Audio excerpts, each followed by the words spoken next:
வயநாடு நிலச்சரிவில் சிக்கி உயிரிழந்தோர் எண்ணிக்கை 240 உயர்வு. தோண்ட தோண்ட உடல்கள் கிடைப்பதால் உயிரிழப்பு மேலும் அதிகரிக்கக்கூடும் என அச்சம். கனமழைக்கு மத்தியிலும் தொடர்கிறது மீட்பு பணி. முப்படை வீரர்களும் இரவு பகலாக மும்முரம்.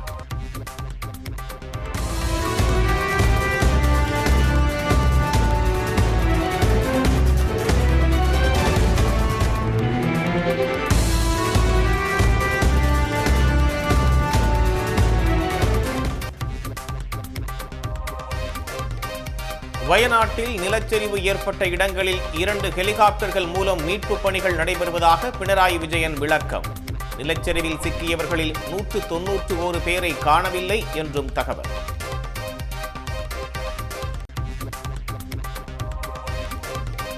அதி கனமழை பெய்யும் என முன்கூட்டியே எச்சரித்ததாக கூறிய அமித்ஷாவின் புகாருக்கு பினராயி விஜயன் மறுப்பு. ஒருவரை ஒருவர் குற்றம் சாட்டாமல் மீட்பு பணிகளில் கவனம் செலுத்த வேண்டும் என பதிலடி.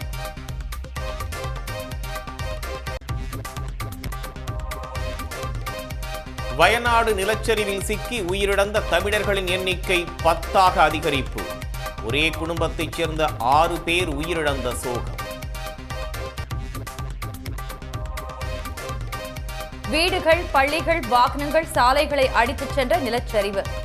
நெஞ்சை பதைக்க வைக்கும் கழுகு பார்வை காட்சிகள்.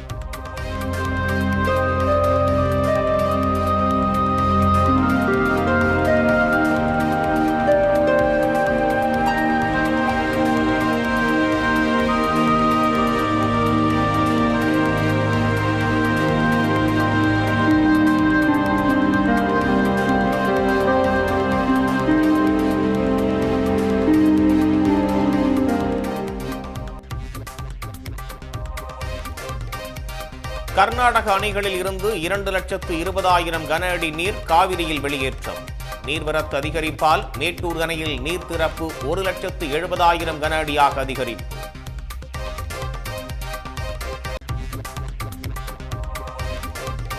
கல்லூரி மாணவர்களுக்கு மாதந்தோறும் 1000 ரூபாய் வழங்கும் தமிழ் புதல்வன் திட்டம். கோவையில் ஆகஸ்ட் 9ஆம் தேதி தொடங்கப்படும் என முதலமைச்சர் அறிவிப்பு.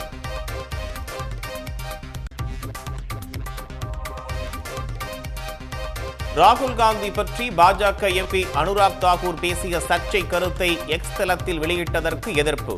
பிரதமர் மோடிக்கு எதிராக நாடாளுமன்றத்தில் காங்கிரஸ் உரிமை மீறல் தீர்மானம்.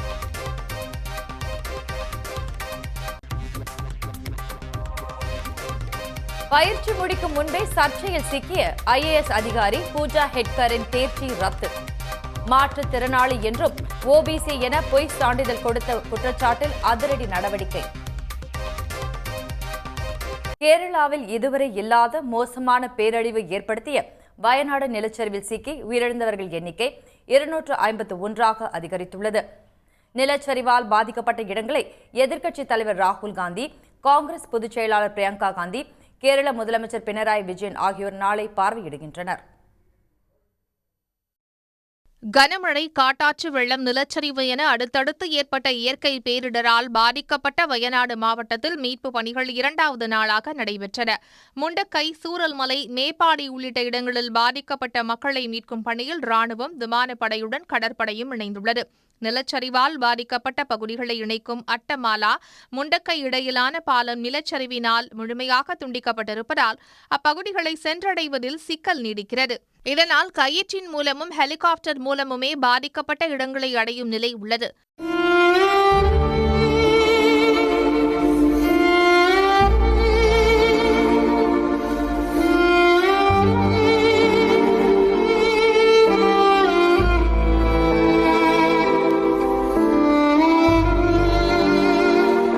சூரல்மலை உள்ளிட்ட பல்வேறு பகுதிகளில் மின்சாரமும் தொலைத்தொடர்பு சேவையும் முற்றிலுமாக துண்டிக்கப்பட்டுள்ள நிலையில் அவற்றை சீரமைக்கும் பணிகள் வேகமாக நடைபெற்று வருகின்றன. உயிர் தப்பியவர்களுக்கு உதவவும் உடனடியாக மருத்துவ சிகிச்சை வழங்கவும் கோழிக்கோடு, திரிசூர், கண்ணூர் மருத்துவக் கல்லூரிகளிலிருந்து மருத்துவக் குழுக்கள் நிலச்சரிவு பாதித்த பகுதிகளில் முகாமிட்டுள்ளன. வயநாடு மாவட்டத்தின் அருகே உள்ள மலப்புரம் மாவட்டம் வழியாக செல்லும் சாலியாறு ஆற்றில் உடல்கள் மிதந்து சென்றது தெரியவந்ததால் அங்கும் தேடுதல் வேட்டையில் ராணுவ வீரர்கள் களமிறங்கினர்.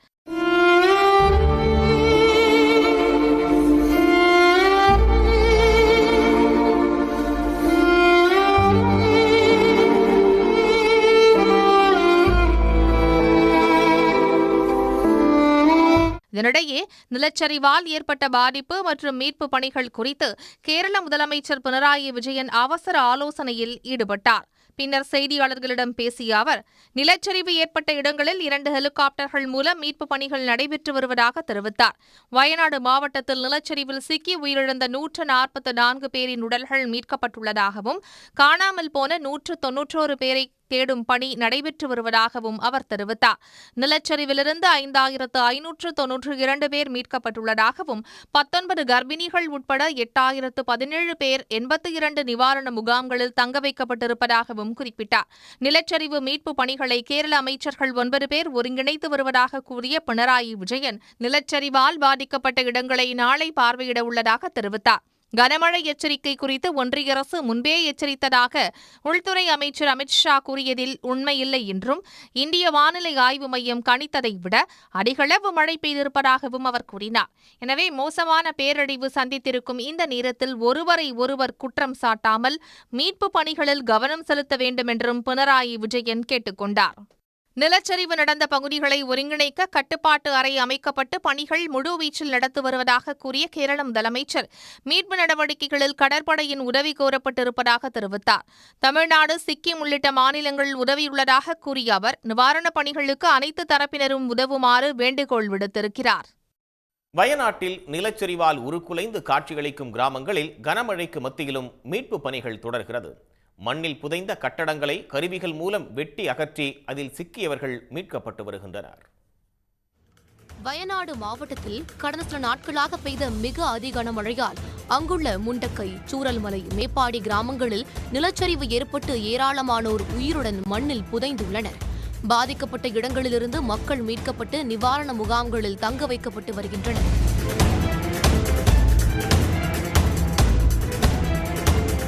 அதேவேளையில் உருக்குலைந்த கிராமங்களில் 2வது நாளாக மீட்பு பணியில் தேசிய பேரிடர் மீட்புக் குழுவினர், முப்படை வீரர்கள் மற்றும் தன்னார்வலர்கள் ஈடுபட்டு வருகின்றனர். மோப்ப நாய்களும் வரவழைக்கப்பட்டுள்ளன. சூரல்மலையில் பல வீடுகள் மண்ணில் புதைந்து இருப்பதால் உறவுகளை பறிகொடுத்த அச்சத்தில் மக்கள் கண்ணீர் விட்டு வருகின்றனர்.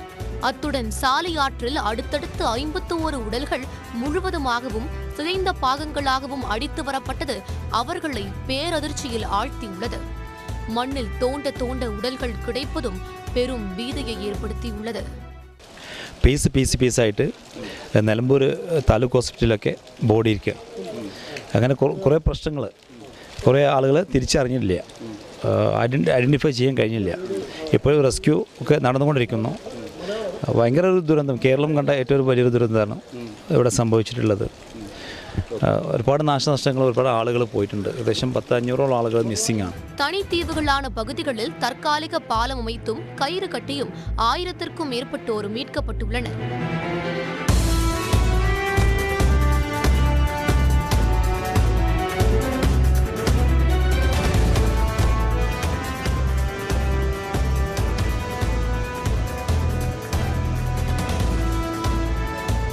நிலச்சரிவில் வெள்ளரிமலை உடைந்ததே இந்த மோசமான நிலைக்கு காரணம் என சூரல்மலை பகுதி மக்கள் தெரிவிக்கின்றனர். இந்த நதி வருது, இந்த வெள்ளரிமலைன்னு சொல்கிற அந்த வெளிய பெருசு மலை, அந்த மலை தான் இது இடிஞ்சது. அந்த மலை இடிஞ்சிட்டு அந்த மலைக்கு குறை கீழே வரும்போது இந்த school road, high school road, Vellarimalai high school road 1 kilometre அங்கே மேலுக்கு போனாலே அங்கே வேறொரு நதி க்ராஸாக வருது.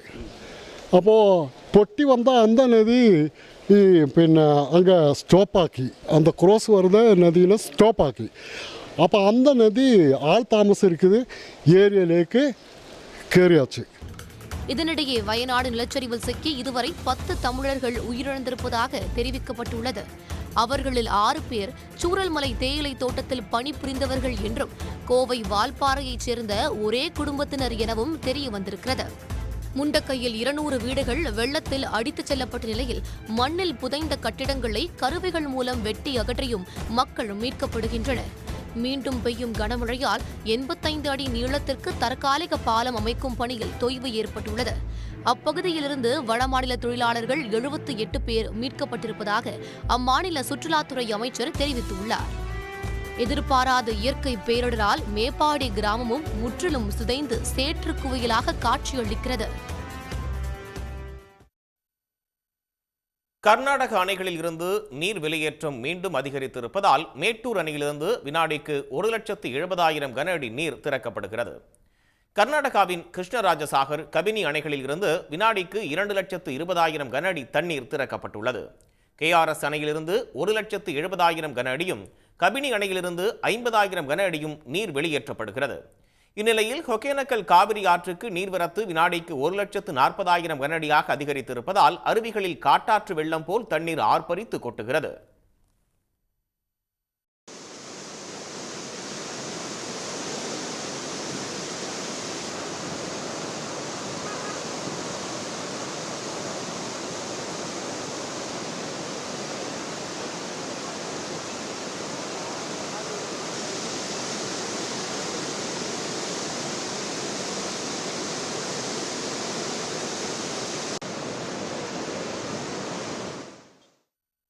மேட்டூர் அணை 44வது முறையாக முழு கொள்ளளவான 120 அடியை எட்டியிருப்பதால் கடல் போல காட்சியளிக்கிறது.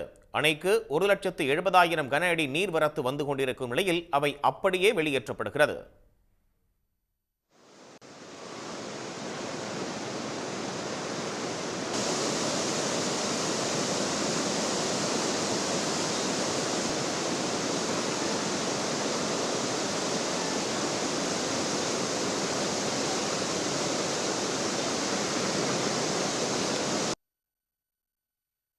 மேட்டூர் அணையிலிருந்து தண்ணீர் திறக்கப்பட்டிருப்பதால் ஈரோடு கருங்கல்பாளையம் காவிரி ஆற்றில் இரு கரைகளையும் தொட்டபடி தண்ணீர் பாய்ந்து செல்கிறது. இந்நிலையில் முன்னெச்சரிக்கை நடவடிக்கைகள் குறித்து தமிழ்நாடு வீட்டு வசதித்துறை அமைச்சர் முத்துசாமி மற்றும் மாவட்ட ஆட்சியர் ராஜகோபால் சுந்தரா ஆகியோர் நேரில் பார்வையிட்டு ஆய்வு செய்தனர். தமிழ் புதல்வன் திட்டத்தை வரும் 9ஆம் தேதி கோவையில் தொடங்க உள்ளதாக தெரிவித்துள்ள முதலமைச்சர் மு.க.ஸ்டாலின் 5,000 கோடி ரூபாய் மதிப்புள்ள கோவில் சொத்துக்கள் மீட்டுள்ளதாகவும் பெருமிதத்துடன் கூறியுள்ளார்.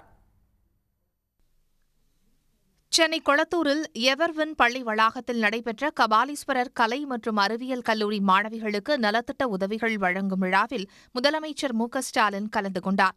இந்நிகழ்ச்சியில் பேசிய அவர், தமிழ்நாடு முழுவதும் 1,400க்கும் மேற்பட்ட கோயில்களில் திமுக அரசு குடமுழுக்கு நடத்தியிருப்பதாக தெரிவித்தார். 1,400க்கும் மேற்பட்ட கோயில்களில் குடமுழுக்கு நடத்தி இருக்கக்கூடிய ஆட்சி தான் இந்த திராவிட மாடல் ஆட்சி.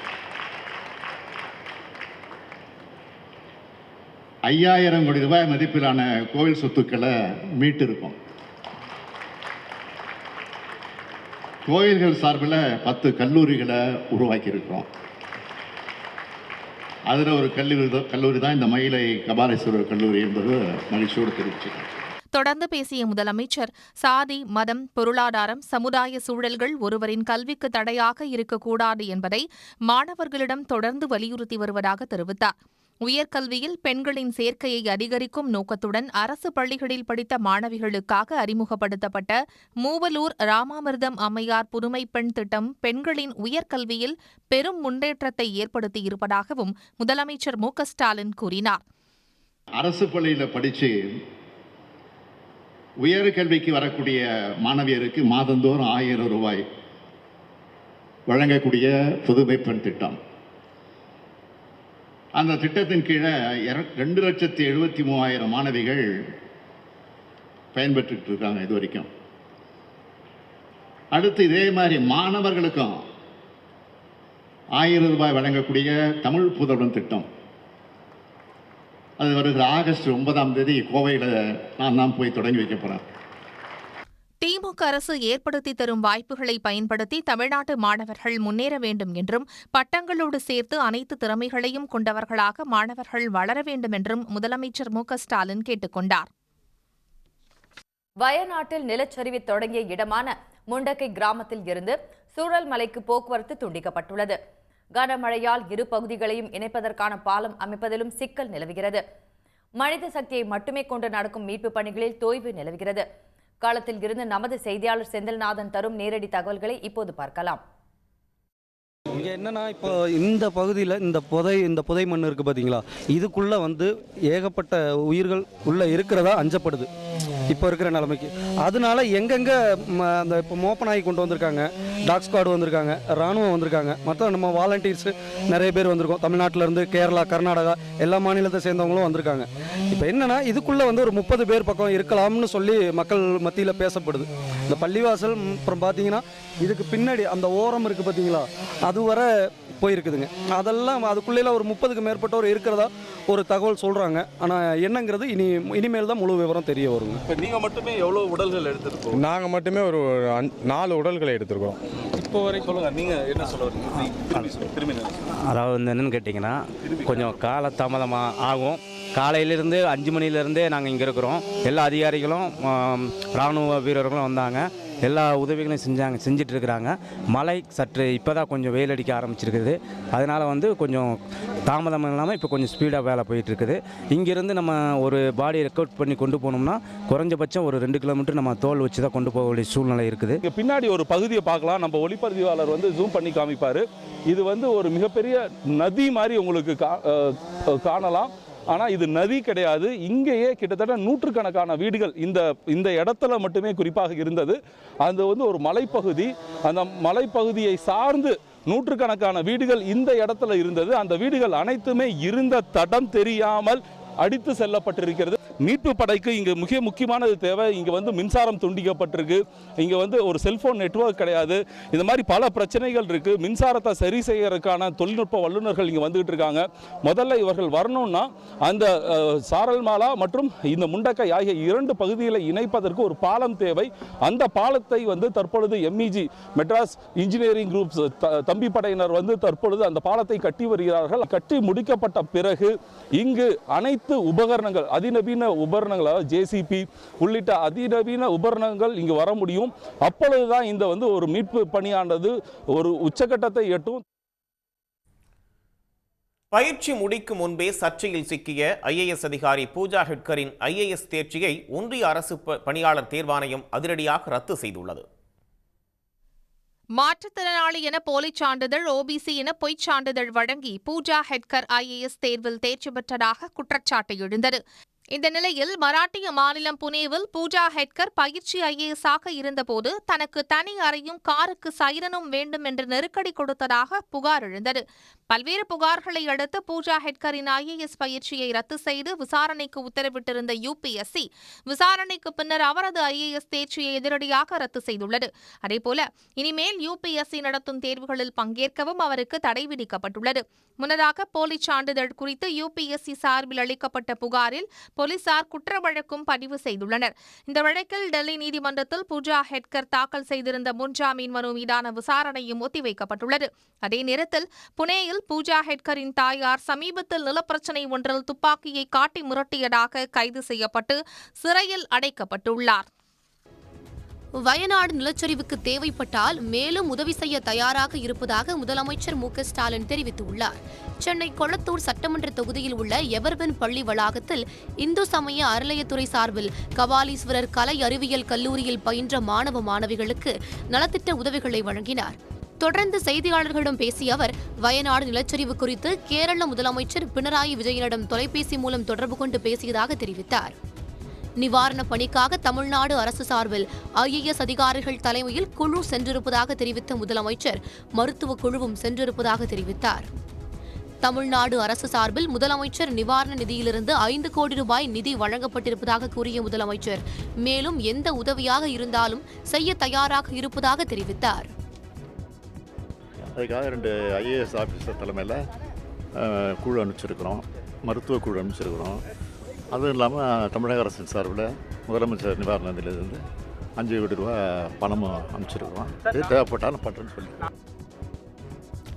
வயநாடு நிலச்சரிவால் பாதிக்கப்பட்டுள்ள கேரள மாநிலத்திற்கு தமிழ்நாடு அரசு சார்பில் அறிவிக்கப்பட்டிருந்த 5 கோடி ரூபாய் நிதி அம்மாநில முதலமைச்சர் பினராயி விஜயனிடம் வழங்கப்பட்டது.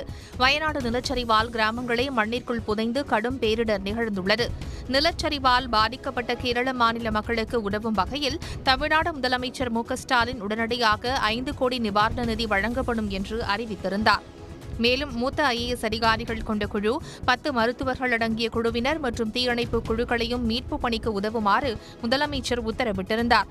இதனிடையே திருவனந்தபுரத்தில் கேரள முதலமைச்சர் பினராயி விஜயனை தமிழ்நாடு நெடுஞ்சாலைகள் துறை அமைச்சர் ஏவ வேலு சந்தித்து 5 கோடி ரூபாய் நிதிக்கான காசோலையினை வழங்கினார். பின்னர் வயநாடு நிலச்சரிவு மற்றும் மீட்பு பணிகள் குறித்து இருவரும் கலந்துரையாடினர். ஈரோடு மாவட்டம் கீழ்பவானி கால்வாய் சீரமைப்பு பணிகளுக்கு விதிக்கப்பட்ட தடையை நீக்கி சென்னை உயர்நீதிமன்றம் உத்தரவிட்டுள்ளது. கீழ்பவானி பாசன கால்வாய் சீரமைப்பு பணிகளுக்கு விதிக்கப்பட்ட இடைக்கால தடையை நீக்கக் கோரி தமிழ்நாடு அரசு சார்பில் சென்னை உயர்நீதிமன்றத்தில் மனு தாக்கல் செய்யப்பட்டது. இந்த வழக்கின் விசாரணையில் கால்வாய் சீரமைப்பு பணிகள் 2 ஆண்டுகளில் முடிக்கப்படும் என்று அரசு தரப்பில் விளக்கம் அளிக்கப்பட்டது. இதனிடையே கால்வாய் சீரமைப்பு பணிகளை வரும் 2026 டிசம்பர் மாத இறுதிக்குள் முடிக்க வேண்டும் என்று கூறிய நீதிபதிகள் சீரமைப்பு பணிகளின் நிலை குறித்து 4 வாரங்களில் அறிக்கை தாக்கல் செய்யவும் உத்தரவிட்டனர். வழக்கு விசாரணை 4 வாரங்களுக்கு தள்ளி வைக்கப்பட்டிருக்கிறது. குமாரபாளையம் பகுதியில் காவிரி ஆற்றில் ஏற்பட்டுள்ள வெள்ளப்பெருக்கை அடுத்து 78 குடும்பத்தினர் முகாம்களில் தங்க வைக்கப்பட்டுள்ளனர். காவிரி நீர்பிடிப்பு பகுதிகளில் பெய்து வரும் கனமழை காரணமாக கபினி மற்றும் KRS அணைகளில் இருந்து உபரி நீர் முழுவதுமாக காவிரி ஆற்றில் வெளியேற்றப்படுகிறது. இந்நிலையில் மேட்டூர் அணை முழு கொள்ளளவான 120 அடியை எட்டியதை தொடர்ந்து அணைக்கு வரும் நீரானது அப்படியே காவிரியில் 16 கண் மதகு வழியாக திறந்துவிடப்பட்டுள்ளது.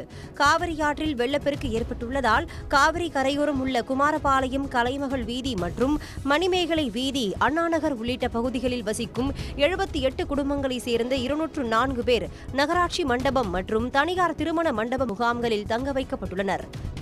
மணல் மூட்டையாச்சு அடுக்கி வைக்கிற அளவுக்கு பண்ண வச்சு ஓரளவுக்கு தண்ணியிலிருந்து காப்பாற்ற முடியும். இப்போ நேற்றுலேருந்து எடுத்துட்டிங்கன்னா பொதுமக்களுக்கெல்லாம் எல்லாமே செஞ்சு தரேன்னு சொல்லியிருக்காங்க. கவர்மெண்ட் தங்கறதுக்கு இடம், சாப்பாடு, மருத்துவ வசதி எல்லாமே செய்கிறாங்க. தமிழ்நாடு அரசு உடனடியாக வெள்ளம் பாதிக்கப்படக்கூடிய காவிரி கரையோர பகுதிகளில் தடுப்புச் சுவர் அமைக்க வேண்டும் என இப்பகுதி மக்கள் கோரிக்கை விடுத்துள்ளனர்.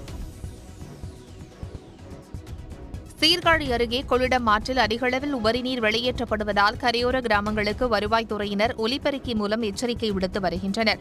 மேட்டூர் அணை முழு கொள்ளளவை எட்டியதை அடுத்து கொள்ளிடம் ஆற்றில் உபரிநீர் வெளியேற்றப்படுகிறது. ஆற்றில் தண்ணீர் அதிகரித்து வருவதால் படுகையில் வசிக்கும் மக்கள், கரையோரம் மற்றும் தாழ்வான பகுதிகளில் வசிக்கும் கிராமங்களுக்கு ஆட்டோ ஒலிபெருக்கி மூலம் பணியாளர்கள் எச்சரிக்கை விடுத்து வருகின்றனர். தாழ்வான பகுதிகளில் வசிக்கும் மக்கள் பாதுகாப்பான முகாம்களில் தங்க அவர்கள் அறிவுறுத்தி வருகின்றனர். கொள்ளிடம் ஆற்றில் அதிக தண்ணீர் வர உள்ளதால் மாவட்ட ஆட்சியர்களின் அன்பான வேண்டுகோள், நாதல்படுகை பகுதியில் அதிக தண்ணீர் வர உள்ளதால் பொதுமக்கள் அனைவரும் அனுமந்தபுரம் ஊராட்சி ஒன்றிய துவக்கப்பள்ளிக்கு செல்லுமாறு அன்போடு கேட்டுக் கொள்கின்றோம். இதேபோல் தஞ்சாவூர் மாவட்டம் பாபநாசம் வட்டத்தில் கொள்ளிடம் கரையோரம் உள்ள கிராம மக்கள் எச்சரிக்கையாக இருக்கும்படி தஞ்சாவூர் மாவட்ட நிர்வாகம் சார்பில் ஒலிபெருக்கிகள் மூலம் எச்சரிக்கை விடுக்கப்பட்டு வருகிறது. அரசு அலுவலர்களும் அப்பகுதியில் ஆய்வு மேற்கொண்டு வருகின்றனர். மத்திய அரசு பணியாளர் தேர்வாணையமான UPSC அமைப்பின் புதிய தலைவராக பிரீத்தி சுதன் நியமிக்கப்பட்டுள்ளார். மத்திய அரசு பணியாளர் தேர்வாணையமான UPSCயின் தலைவராக இருந்த மனோஜ் சோனியின் பதவிக்காலம் முடிய 5 ஆண்டுகள் உள்ள நிலையில் கடந்த சில நாட்களுக்கு முன் தனது பதவியை திடீரென ராஜினாமா செய்தார். தனது ராஜினாமா கடிதத்தை குடியரசுத் தலைவர் திரௌபதி முர்முவுக்கு அவர் அனுப்பியிருந்த நிலையில் மனோஜ் சோனியின் ராஜினாமாவை குடியரசுத் தலைவர் ஏற்றுக்கொண்டுள்ளதாகவும் UPSC அமைப்பின் புதிய தலைவராக பிரீத்தி சுதனை நியமிக்க ஒப்புதல் அளிக்கப்பட்டுள்ளதாகவும் அறிவிக்கப்பட்டுள்ளது. மேலும் நாளை பதவியேற்கும் பிரீத்தி சுதன் மறு உத்தரவு வரும் வரை அல்லது 2025 ஜூன் 29ஆம் தேதி வரை UPSC தலைவராக பதவி வகிப்பார் என்றும் தெரிவிக்கப்பட்டுள்ளது. 1983ஆம் ஆண்டு ஆந்திர கேடர் IAS அதிகாரியான பிரீத்தி சுதன் ஒன்றிய சுகாதாரத்துறை செயலாளராகவும் பாதுகாப்புத்துறை இணை செயலாளராகவும் பணியாற்றியுள்ளார். இலங்கை கடற்படையால் பறிமுதல் செய்யப்பட்ட படகுகளுக்கு இழப்பீட்டுத் தொகையை உயர்த்திய தமிழ்நாடு முதலமைச்சருக்கு மீனவ சங்கத்தினர் நன்றி தெரிவித்துள்ளனர். எல்லை தாண்டி மீன் பிடித்ததாக கூறி பறிமுதல் செய்யப்படும் தமிழ்நாட்டு மீனவர்களின் படகுகள் இலங்கையில் சேதமடைந்துள்ளன. இப்படகுகளுக்கு வழங்கப்படும் இழப்பீட்டை உயர்த்த வேண்டும் என்று முதலமைச்சர் மு க ஸ்டாலினை சந்தித்து ராமநாதபுரம் மீனவர்கள் வலியுறுத்தியிருந்தனர். இதை ஏற்றுக்கொண்ட முதலமைச்சர் விசை படகுகளுக்கு 6 லட்சம் ரூபாயாகவும் நாட்டு படகுகளுக்கு 2 லட்சம் ரூபாயாகவும் இழப்பீட்டுத் தொகையை உயர்த்தி வழங்க உத்தரவிட்டார். வெளியிட்டார். மேலும் மீனவர்களின் கோரிக்கையை ஏற்று பாம்பன் கால்வாயை தூர்வார ஆய்வு பணியை தொடங்கவும் எம்பிக்கள் குழு அமைத்து மீனவர்கள் பிரச்சினைக்கு ஒன்றிய அரசிடம் பேசி தீர்வு காண நடவடிக்கை எடுக்கப்படும் எனவும் அறிவித்து இருந்தார். இதற்காக முதலமைச்சர் மு க ஸ்டாலினுக்கு மீனவர்கள் நன்றி தெரிவித்துள்ளனர். இந்தியாவின் எந்த மாநிலமும் இதுவரை செய்யாத மகத்தான கல்வி மறுமலர்ச்சி காலை சிற்றுண்டி திட்டம் என குன்றக்குடி பொன்னம்பல அடிகளார் பாராட்டு தெரிவித்துள்ளார். சென்னை கொளத்தூரில் கபாலீஸ்வரர் கலை மற்றும் அறிவியல் கல்லூரியின் 4ஆம் ஆண்டு தொடக்க விழா நடைபெற்றது. இந்நிகழ்ச்சியில் பேசிய குன்றக்குடி பொன்னம்பல அடிகளார், இதுவரை இந்தியாவின் எந்த மாநிலமும் செய்யாத மகத்தான கல்வி மறுமலர்ச்சி காலை சிற்றுண்டி திட்டம் என முதலமைச்சர் மு க ஸ்டாலினுக்கு பாராட்டு தெரிவித்தார். இதுவரை இந்தியாவில் எந்த மாநிலத்திலும் செய்யாத மகத்தான கல்வி மறுமலர்ச்சி, எல்லா பிள்ளைகளுக்கும் தொடக்கப்பள்ளி பிள்ளைகளுக்கு காலை சிற்றுண்டியை வழங்கி கருணையின் வடிவமாக விளங்குகிறவர்தான் நம் மனிதநேய மக்கள் முதல்வர் அவர்கள். ஏழை மக்களின் உயிர் துடிப்பை சதா சர்வகாலமும் புரிந்து கொண்டு தலைமை பண்புக்கே இலக்கணமாக இருக்கக்கூடிய நம்முடைய மனிதநேய மக்கள் முதல்வரை உங்கள் ரோல் மாடலாக எடுத்துக்கொண்டு நாளும் உங்கள் கல்வி வளர்ச்சியில் உங்களை செதுக்கிக் கொள்ள வேண்டும் என்று. குடும்ப சூழ்நிலை, பள்ளி தொலைவு காரணமாக பள்ளிக்கு செல்லக்கூடிய பல குழந்தைகள் காலை உணவு சாப்பிடுவதில்லை என்பதை கவனத்தில் கொண்டு அரசு பள்ளிகளில் 1 முதல் 5ஆம் வகுப்பு வரை பயிலும் மாணவ மாணவிகளுக்கு காலை சிற்றுண்டி வழங்கும் திட்டம் அமல்படுத்தப்பட்டது. இந்த திட்டம் ஊரக பகுதிகளில் உள்ள அரசு நிதியுதவி தொடக்க நடுநிலை பள்ளிகளிலும் விரிவுபடுத்தப்பட்டுள்ளது.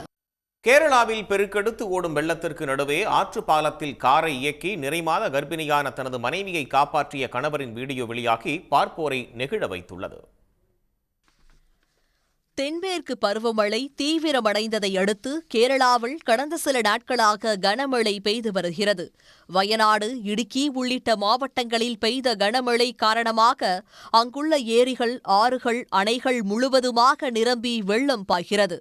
இடுக்கி மாவட்டத்தில் கல்லார்குட்டி அணையிலிருந்து திறந்துவிடப்பட்ட தண்ணீர் ஆற்றுப்பாலத்தை மூழ்கடித்து ஆர்ப்பரித்து செல்லும் நிலையில் அந்த ஆற்றுப்பாலம் வழியாக மருத்துவமனைக்கு செல்வதற்கு நிறைமாத கர்ப்பிணியுடன் அவரது கணவர் காரில் பயணம் செய்துள்ளார்.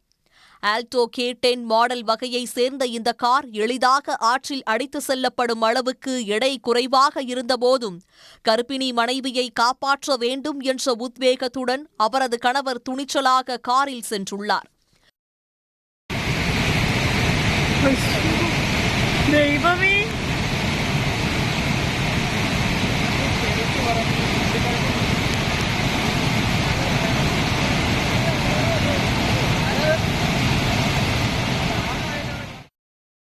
நிறைமாத கர்ப்பிணியின் அவசரகால மருத்துவ சிகிச்சைக்காக வெள்ளம் பெருக்கெடுத்து ஓடும் ஆற்றுப்பாலம் வழியாக உயிரை பணயம் வைத்து பயணம் செய்த கணவரின் வீடியோ வெளியாகி பலரையும் நெகிழ வைத்துள்ளது. சன் நியூஸ் வாட்ஸ்அப் சேனலை ஃபாலோ செய்யுங்கள்.